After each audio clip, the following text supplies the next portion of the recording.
Hello students, class ninth हम लोग sample paper number 1 solve कर रहे थे, टर्म 2।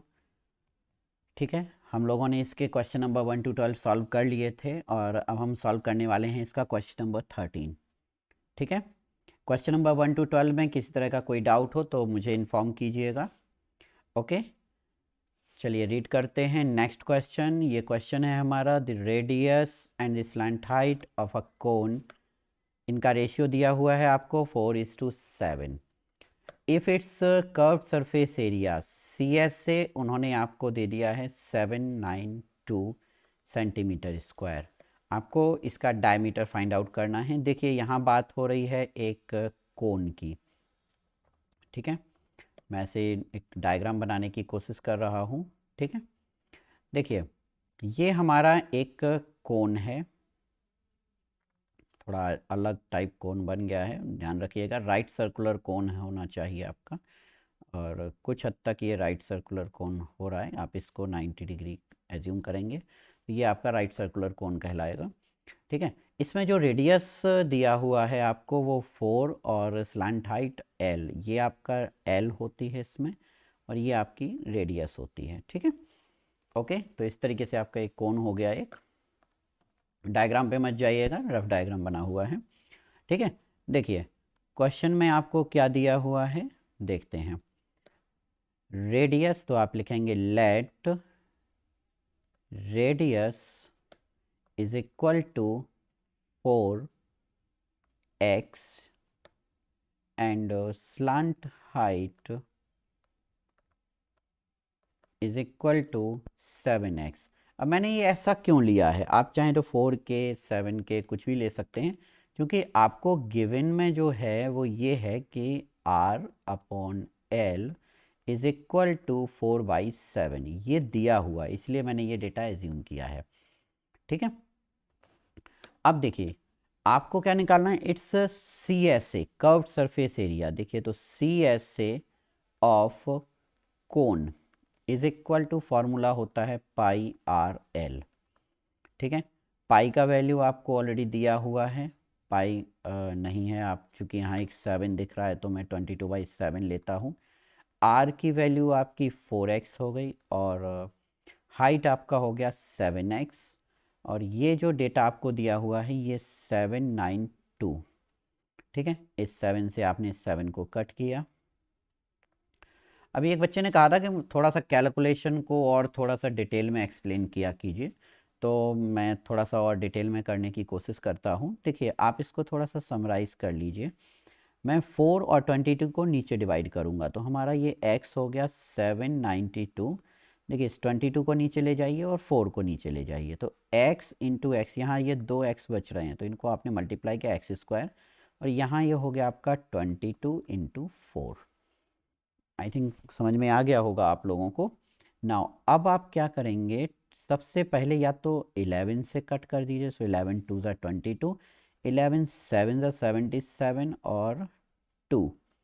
अगेन आपने इसको कट किया तो ये आएगा 36, और 4 से कट किया सो 9। इससे आपका हो गया x² इज इक्वल टू 9, और आप कह सकते हैं कि x की जो वैल्यू आएगी वो आएगी 3, यानी कि ±3, बट लेंथ नेगेटिव में नहीं होनी तो x हम क्या लेंगे 3। ठीक है, अब आपको डायमीटर फाइंड आउट करना है, सो डायमीटर आपका क्या हो जाएगा, diameter D is equal to twice of R। R की वैल्यू यहाँ पे क्या दी हुई है 4x, तो आप क्या लिखेंगे 2 इंटू 4x, और x की वैल्यू यहाँ से आप पुट करेंगे तो आपका ये हो गया 2 4 ज़ा 8 इंटू 3, यानी कि 24। ठीक है, अब यहाँ देखिए यूनिट आपको सेंटीमीटर स्क्वायर में दी है, तो आपको यहाँ पे जो डायमीटर है वो कितना देना होगा 24 सेंटीमीटर। तो आई थिंक आपको ये क्वेश्चन अच्छे से समझ में आ गया होगा। ठीक है, आगे बढ़ते हैं नेक्स्ट क्वेश्चन की तरफ। नेक्स्ट क्वेश्चन है हमारा, find the height of a solid right circular cylinder. देखिए बच्चों यहाँ पे आपको ना मैं एक राइट सर्कुलर सिलेंडर के बारे में थोड़ा सा आपको बताता हूँ कि राइट सर्कुलर सिलेंडर, जो राइट सर्कुलर वर्ड है वो क्या होता है। ठीक है, देखिए हमारे पास एक सिलेंडर है जो हमें ड्रॉ करते हैं। सपोज दैट ये एक सिलेंडर है, ठीक है, ओके। तो आप ऐसे समझिए कि इसका जो डायमीटर है, ठीक है, और डायमीटर जो ऊपर एक सर्कल बनता है एक नीचे बनता है, इन दोनों को मिलाने वाली जो लाइन है, इनके बीच में जो एक एंगल बनता है, यानी कि ये एंगल अगर 90 डिग्री होता है, ये एंगल अगर आपका 90 डिग्री होता है, तो इसको कहा जाता है राइट सर्कुलर कोन। अब राइट सर्कुलर सिलेंडर, अब ध्यान दीजिएगा कि अगर आपका सिलेंडर कुछ ऐसा बन रहा है, कैसा, ऐसा, तो ये आपका राइट सर्कुलर सिलेंडर नहीं है। क्लियर? क्योंकि यहाँ जो एंगल है, ये जो एंगल है ये लेस देन 90 डिग्री है। पॉइंट समझ में आ गया? तो इस तरीके से यहाँ से लेस देन होगा, वहाँ से मोर देन होगा। तो आप बस यहाँ समझिए कि ये जो है ये राइट सर्कुलर सिलेंडर नहीं होगा, ये आपका राइट सर्कुलर और सिलेंडर है। बट ये आपका राइट सर्कुलर सिलेंडर नहीं है। आर सी, ठीक है, और सी शॉर्ट फॉर्म में मैंने लिख दिया है, ठीक है। इसका आप लोग ध्यान रखिएगा। अब आते हैं हम लोग क्वेश्चन की तरफ वापस आते हैं कि हुज टोटल सरफेस एरिया आपको दिया हुआ है।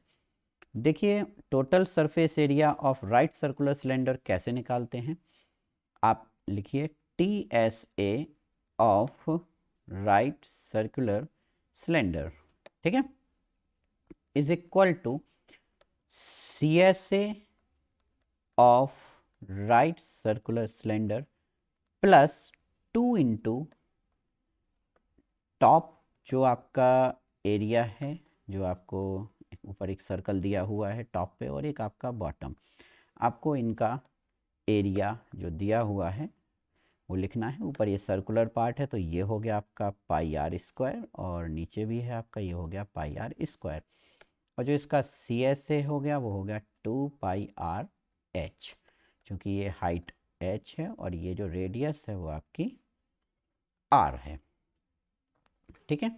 तो आप यहाँ क्या लिखेंगे, पाई आर स्क्वायर। अब देखिए 2 pi r h plus 2 pi r square, 2 pi r आप कॉमन ले लीजिए, यहाँ आपका बच रहा है एच प्लस आर, ठीक है। यहाँ देखिए diameter of the base d is equal दिया हुआ है 8 सेंटीमीटर, तो यहाँ से जो r हो जाएगा वो d/2 यानी कि 8/2 यानी आपका क्या हो जाएगा 4 सेंटीमीटर, ठीक है। अब आप वैल्यू पुट कर दीजिए यहाँ पे, वैल्यू पुट करते ही आपको जो हाइट है वो एग्जैक्ट मिल जाएगी, ठीक है। देखिए यहाँ उन्होंने आपको सरफेस एरिया, जो टोटल सरफेस एरिया है उसकी वैल्यू दी है 314 सेंटीमीटर स्क्वायर, ये हो गया आपका 2 इक्वल टू पाई। अब पाई की वैल्यू उन्होंने आपको प्रॉपर्ली मेंशन कर रखा है कि आप 3.14 ही लेंगे। आर आपको वैल्यू ऊपर दी हुई है 4 सेंटीमीटर, ब्रैकेट में आपने लिखा h प्लस 4 सेंटीमीटर यानी 4, ठीक है। अब देखिए आप 2 into 4 h plus 4 is equal to, ये पूरे डेटा आप इसके नीचे ले जाइए, 314 डिवाइडेड बाय 2 इंटू 3.14 इंटू 4। थोड़ा सा यहाँ ध्यान से सॉल्व कीजिएगा क्योंकि डेसिमल आ चुका है। आप नीचे से ये 2 डेसिमल हटाएंगे, ऊपर 2 जीरो आ जाएंगे, उसके बाद आप इसको इससे कट करेंगे तो ये आपका आएगा 100/, ठीक है, 2 इंटू 4 से इसको कट किया 25। नाउ तो h इज इक्वल टू हो जाएगा आपका 25/2 माइनस 4, ठीक है।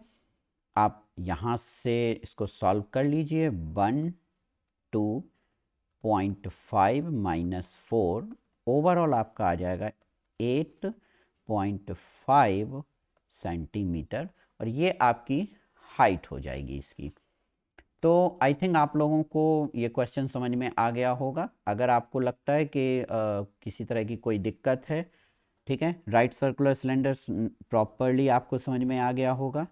यहाँ ध्यान दीजिएगा, राइट सर्कुलर सिलेंडर कौन नहीं होता है ये आपको आइडेंटिफाई करना है। वैसे आपकी जो क्लास 9th के स्टैंडर्ड में ऐसा कोई भी क्वेश्चन अभी तक डिटेक्ट नहीं हुआ है जिसमें आपको राइट सर्कुलर सिलेंडर ना हो, ठीक है।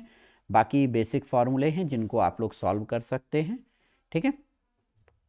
तो अगर ये क्वेश्चन ना समझ में आया हो कोई भी तो मुझे आप लोग इन्फॉर्म कीजिएगा। बाकी आगे के जो क्वेश्चंस के लिए मिलते हैं हम लोग अगले वीडियो में। Okay, thank you so much, thanks for watching.